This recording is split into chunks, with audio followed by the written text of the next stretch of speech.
नमस्कार साथियों, स्वागत है आप सभी का वाईफाई स्टडी 2.0 पर। मैं हूं अंकित अवस्थी, आप हैं मेरे साथ में कल रात की सबसे बड़ी खबर को लेकर जानने के लिए। यूक्रेन और रशिया क्राइसिस पर भारतीय छात्रों के साथ हो रही अभी जो ट्रेजेडी है वो भारत को इस समय झकझोर कर रखी हुई हैं। उम्मीद है कि आप लोगों ने उन तमाम खबरों के ऊपर अपनी नजरें बनाई रखी होंगी जिसमें भारतीय छात्रों को यूक्रेन में हो रही जान की क्षति आप लोगों का दिमाग खराब कर रही होंगी। उनमें से एक न्यूज कल भी निकल करके आई थी साथियों, अगर आपको मालूम हो तो कल एक न्यूज निकल के आई थी जिसमें कहा गया था कि भारतीय जो छात्र हैं, जिसमें कि एक और भारतीय विद्यार्थी कल के दिन यूक्रेन के अंदर सदमे से मौत हो गई।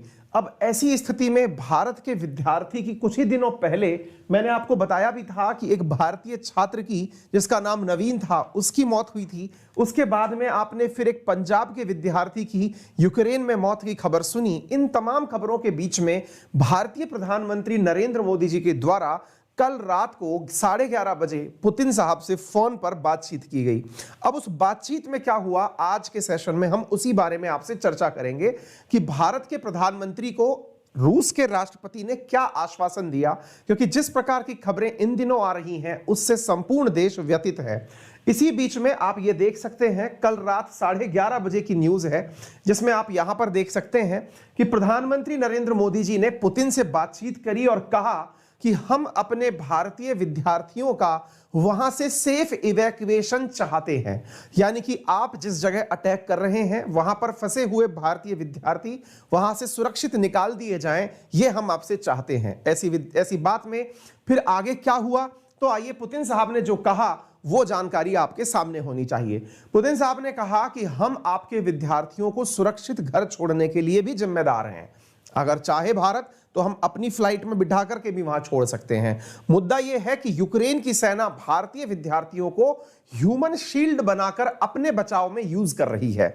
इन्होंने कहा कि हम तो भारतीय विद्यार्थियों को सुरक्षित निकालना चाहते हैं। और बहुत से ऐसे उदाहरण इन दिनों देखे भी गए हैं कि दुनिया भर के, चाहे फिर वो पाकिस्तान हो या टर्की हो, वहां के लोग जो हैं वो भी अपने बचाव के लिए भारतीय झंडा लेकर के वहां से अटैक से बचते हुए निकल रहे हैं। ऐसी न्यूज सोशल मीडिया पर बहुत मिल रही हैं जिसमें यह पता चल रहा है कि रूस उन क्षेत्र में हमला नहीं कर रहा है जहां भारतीय विद्यार्थी उसको तिरंगे के साथ दिख रहे हैं या फिर भारतीय अपना तिरंगा दिखा देते हैं, वहां पर वो हमले रोक दे रहा है। यहां पर पुतिन जी ने जो कहा मोदी साहब से वो यही था कि बोले साहब बात ऐसी है कि मैं उस जगह पर हमले करने से रोकना चाहता हूं। यूक्रेन की सेना जबरदस्ती भारतीय विद्यार्थियों को उस रास्ते से नहीं जाने दे रही जहां से हमने रास्ता खाली छोड़ा हुआ है जाने के लिए।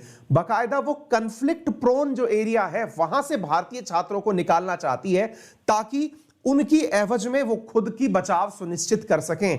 यानी कि यूक्रेन की सेना भारतीय विद्यार्थियों को उन रास्तों से निकाल रही है जो कि कन्फ्लिक्ट प्रोन है और उनके चलते वो हमले रुकवाना चाहती है और उसके चलते अपना बचाव सुनिश्चित करना चाहती है। ऐसा पुतिन साहब ने रात्रि 11:30 बजे जो वार्ता हुई है उसमें प्रधानमंत्री मोदी जी से कहा है। आप देख सकते हैं, यह रशिया का न्यूज़पेपर है, रात 12 बजे की न्यूज है। आप देख सकते हैं रात 3 मार्च 12 बजे की न्यूज है साथियों। इसमें क्या है, टास नाम से रशिया का अखबार है, उसने भी यह कंफर्म किया है कि Putin assures Modi Russia does its utmost to safely evacuate Indian national from Ukraine.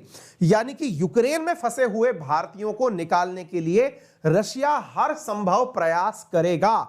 मतलब बात यह है कि अभी तक भारत यूक्रेन से बॉर्डर एरियाज जो जुड़े हुए थे, Poland, Hungary, Slovakia, Moldova, Romania, इन बॉर्डर पर फंसे हुए भारतीय विद्यार्थियों को ही निकाल पा रहा था, लेकिन जिस तरफ से अटैक हो रहा था उनकी जगह से निकालने में मुसीबतें आ रही थी। ऐसी स्थिति में प्रधानमंत्री नरेंद्र मोदी जी के द्वारा जब पुतिन साहब से बात की गई है तो उन्होंने जो रास्ता सुझाया वो निश्चित ही आप लोगों को भारत की डिप्लोमेटिक जीत के रूप में समझ में आएगा। आपको समझ में आएगा कि अंतरराष्ट्रीय स्तर पर भारत कितना महत्वपूर्ण है। आप सुनिए, पुतिन साहब ने कहा है कि Putin emphasise that every necessary instructions has been issued.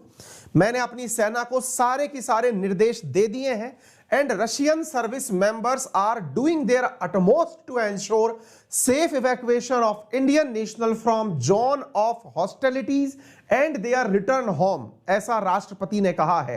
बोले मैंने अपनी सेना को पूरी तरह से वो दे दिए हैं, इंस्ट्रक्शंस दे दिए हैं कि वो भारतीय लोगों को कुछ नहीं करेंगे और उन्हें सेफली बाहर निकालेंगे। In particular Russia is doing its best to organise the urgent evacuation of a group of Indian students from Kharkov via humanitarian corridor by the shortest route to. ये न्यूज आपको जरूर देखनी चाहिए। जिस क्षेत्र को अपन लोग खारकीव के नाम से जानते हैं, उस क्षेत्र को खारकोव भी बोला जाता है, उसके बारे में इन्होंने कहा है कि हम एक ह्यूमैनिटेरियन कॉरिडोर बना करके, मतलब यह हुआ कि भारतीय लोग जिस जगह फंसे हैं वहां से उन्हें निकालकर हम रशिया ले जाएंगे। रशिया से भारतीय जो एयरफोर्स है या भारत की जो जहाज हैं वो वहां से उन्हें निकालने हम यह व्यवस्था करेंगे। इन्होंने जो जानकारी दी, आइए मैं अब आपको उसे मैप पर दिखाता हूं। आइए मेरे प्यारे साथियों, जरा इस मैप को देखने का प्रयास करिए। देखिए, जैसा कि आप सभी इस मैप में देख पा रहे हैं कि यूक्रेन के जो बॉर्डर्स हैं उनके बहुत अंदर तक अब रशिया की जो सेना है वो एंट्री कर रही है, आप देख सकते हैं। और इसी एंट्री के अंदर आपको यहां पर कुछ क्षेत्र दिखाई देते हैं, आप समझने का प्रयास करें। ये जो आपको रेड हुआ स्थान दिखाई दे रहा है अंदर की तरफ, इस तरफ रशियन सेना एंट्री कर चुकी है। आपको मालूम होना चाहिए ये जो खारकोव या खारकीव नाम से जो स्थान है, जिसके ऊपर की रशिया सेना लगभग अपना कब्जा कर चुकी है, जिसकी तस्वीरों ने हमको बहुत ही उद्विग्न किया था, जिसकी तस्वीरों में हमने अपने जो भारतीय मेडिकल छात्र नवीन है उसकी जान खो दी थी। इस जगह से अब इन्होंने कहा है कि हम भारतीय छात्रों को, अब उनके पास विकल्प क्या थे? हम लोगों को विकल्प के नाम पर दिखाई पड़ता था कि यहां से भारतीय छात्रों को ले जाकर के या तो मालदोवा ले जाया जाए या यहां से रोमानिया, हंगरी या फिर पोलैंड ले जाया जाए, ये हमको लगता था। इन्होंने दूसरा रूट सजेस्ट किया है। इन्होंने कहा है परेशान मत होइए, हम आपके विद्यार्थियों को यहां से इधर ले जाएंगे, यानी रशिया ले जाएंगे। हम उनके लिए एक कॉरिडोर बनाएंगे और यहां से हम उन्हें रशिया ले जाएंगे। ये आपकी विजन में या आपकी नजरों में पहली बार ऐसी न्यूज आप देख रहे होंगे जो अब तक आपको सबसे ज्यादा शांति प्रदान कर रही होगी कि रशियन की सेना बोल रही है कि आपके विद्यार्थी जिस भी क्षेत्र में फंसे हैं, चिंता मत करिए, हम वहां से निकाल के उन्हें अपने देश वाले क्षेत्र में ले जाएंगे और आप वहां से अपने विद्यार्थियों का सेफली इवैक्यूएट कर लीजिए। ये पुतिन ने अश्योर किया है भारत को। आप देख सकते हैं साथियों, यहां पर आपको जो भारत में रशियन की एम्बेसी है, आज रात 12 बजे की ये न्यूज है, यानी कि कल रात को 12:10 पर यह घटना हुई है। अब रात की खबर मैं आपको सुबह सुना रहा होता हूं। उसमें इन्होंने कहा है कि leaders agree to continue close cooperation in order to ensure the safety of Indian citizen in Ukraine. ये निश्चित ही उन तमाम भारतीय और मां बापों के दिलों को शांति पहुंचाएगी जिसने भारतीय डिप्लोमेसी के माध्यम से रशिया के द्वारा यह अश्योर करवा लिया है कि भारतीय विद्यार्थियों को वहां से सुरक्षित निकाला जाएगा। निश्चित ही यह दर्शाता है कि भारत और रशिया के संबंध कितने दृढ़ हैं और किस प्रकार से रशिया युद्ध के दौर में भी भारतीयों की हिफाजत करने के लिए कृत संकल्पित है। आप उसे यहां पर देख सकते हैं। इसी प्रकार से यहां पर बकायदा यह बात कही गई है, ऑफिशियली यह बात कही गई है कि हम ह्यूमैनिटेरियन कॉरिडोर बना करके वहां से अपनी सारी चीजें जो है वो बाहर कर लेंगे। इधर देख लीजिएगा, मार्च 2 की इन्होंने न्यूज दिखाई है, अभी से 7 घंटे पहले की न्यूज है, कल 2 तारीख की रात की बात है। At the initiative of the Indian side, Russian president Vladimir Putin had a telephone conversation with prime minister of Republic of India Narendra Modi ji and issue of evacuation of Indian citizen currently in Ukraine were discussed। इनके साथ बातचीत हुई और उस बातचीत के अंदर ये बात निकल करके आई। अब इन्होंने सजेस्ट क्या किया है, देखिए ये वो है क्या कहते हैं, रशिया के मिलिट्री के जो सुपरवाइजर समझिए या फिर हेड समझिए, जिन्होंने अपने द्वारा एक ब्रीफिंग भी दी है और उन्होंने भारतीय बच्चों को लेकर के बात बोली है। आप इनकी भाषा नहीं समझ पाएंगे इसलिए हमने म्यूट किया हुआ है, आप नीचे लिखी हुई अंग्रेजी पढ़ लीजिए, जिसमें से आपको यह समझ में आ जाएगा कि इनकी सेना को वाकई में इंस्ट्रक्शंस मिले हुए हैं इंडियन लोगों की हिफाजत के लिए। जरा देखिए, the same security corridor has been, ये जो भी लिखा हुआ है, अकॉर्डिंग टू द डेटा बहुत तेजी से निकल रहा है। आप यहां पर एक शब्द देख सकते हैं, दैट इज बेलगोरोड। बेलगोरोड नामक जो जगह है ना, आप उसे नोटिस कर सकते हैं। मैं आपको वो पढ़ करके सुनाना चाहूंगा, आप जरा इसे देखें। आप निकल गया हूं, बेलगोरोड जो है ना, वहां पर से हम भारतीयों को निकालेंगे, ऐसा कहा है। ये बेलगोरोड कहां है, आइए मैं आपको मैप में फिर से लेके चलता हूं। देखिए, फिर से आपको यूक्रेन का मैप दिखाई दे जाएगा। इस यूक्रेन के मैप को अगर आप ध्यान से देखते हैं, अंतरराष्ट्रीय सीमा तो आपको समझ में आती ही है, अंतरराष्ट्रीय सीमा के साथ साथ अब रशियन सीमा भी समझने का प्रयास करें।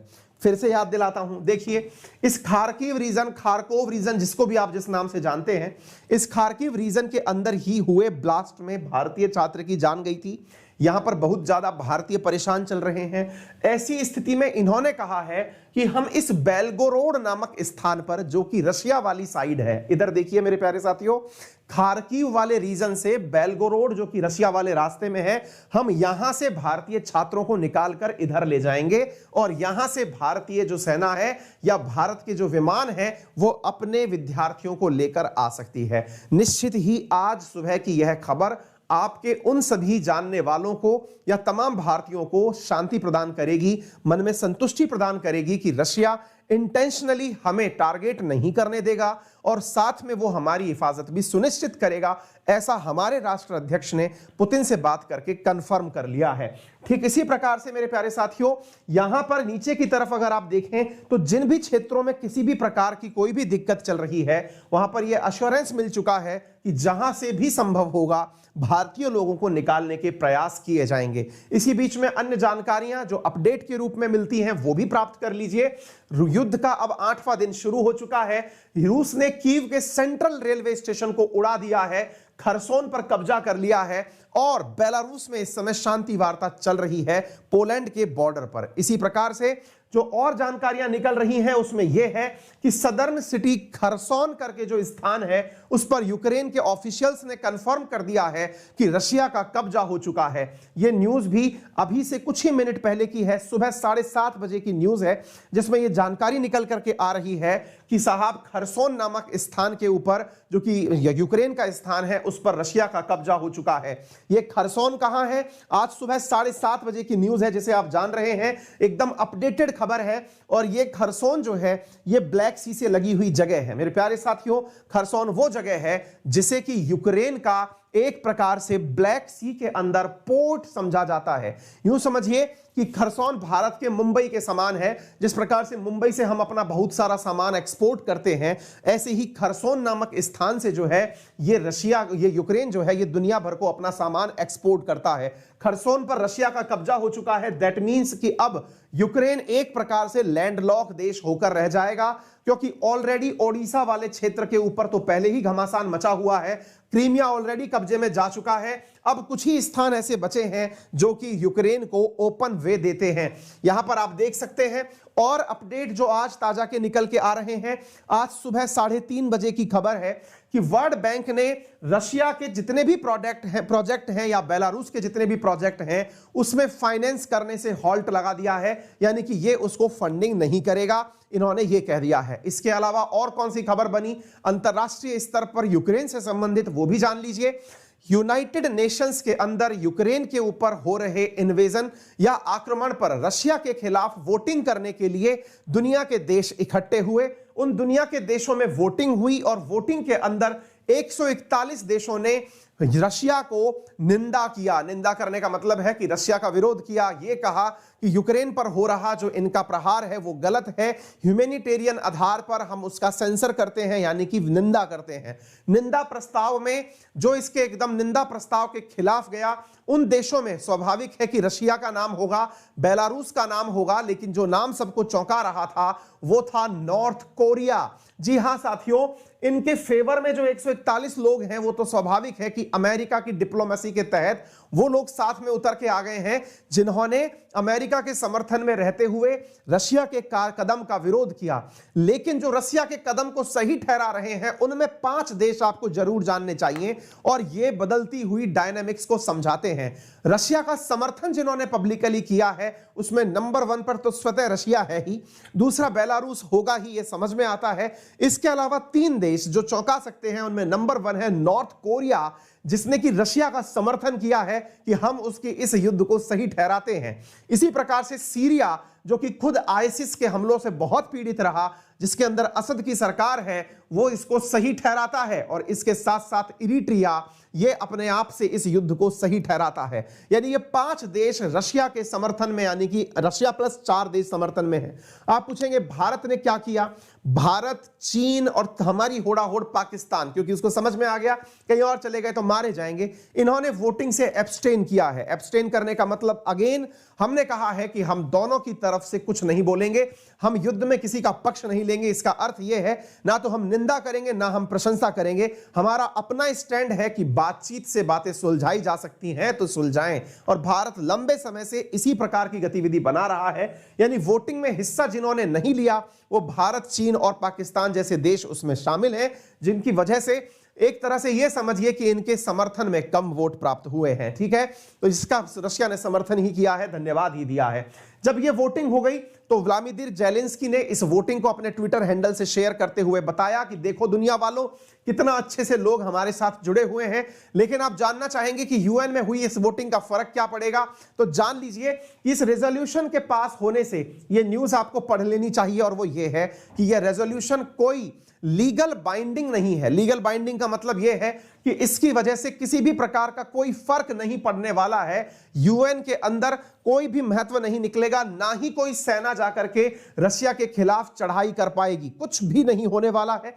सब चीजें एज इट इज ही रहने वाली हैं। तो फिर इस जबरदस्ती इस काम को करने का मतलब नहीं है।